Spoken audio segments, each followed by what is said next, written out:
Сәлеметсіздер ме? Мен бүгін коржик пісірдім. Дәмі өте жақсы болды және жұмсақ болды.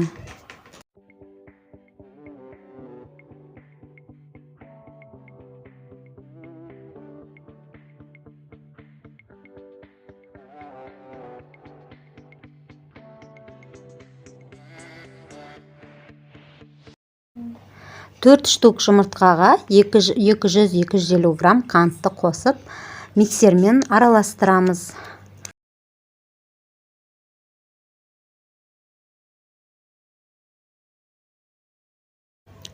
Бір ас қасық балымызды және 100 грамм сары майымызды қосып, тағы да миксерлейміз.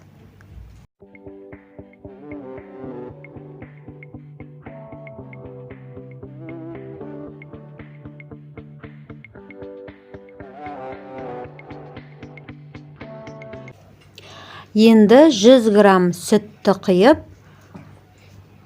араластырамыз.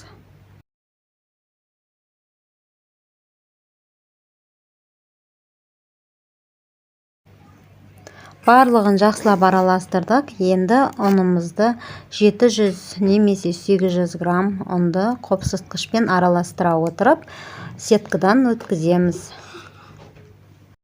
Және осы ұнымызды 3 бөлік немесе 4-ке бөліп миксерлейміз.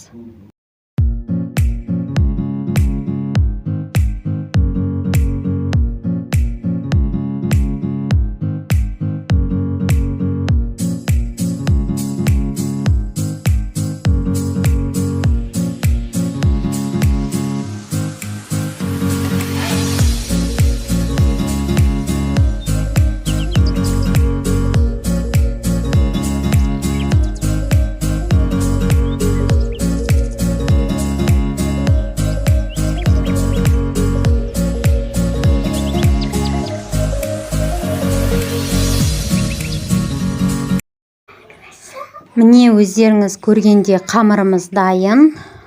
Қолға жабыспайтын жұмсақ қамыр илеп, 15 минутқа бетін жауып демалдырып қоямыз. Міне өздеріңіз көрдіңіздер.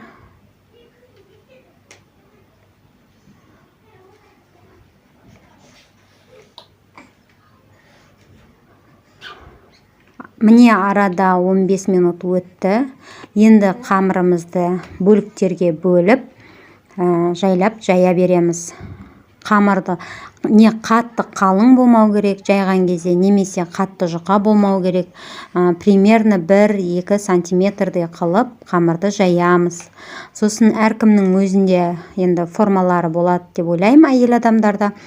Сол формамен кесе отырып, коржиктерімізді табаға саламыз. 20-30 минут аралығында біздің коржиктеріміз пісіп қалуы керек. Енді әркімнің пеші әртүрлі болғандықтан өздеріңіз қарап қоясыздар. Коржигіміз қызарған кезде ала берсеңіздер болады. Міне менде жүрек формалар. Сол жүрекше формамен мен коржиктерімді кесіп жатырмын. Осылай видеодағыдай қамырларыңызды жайып, осылай кесесіздер.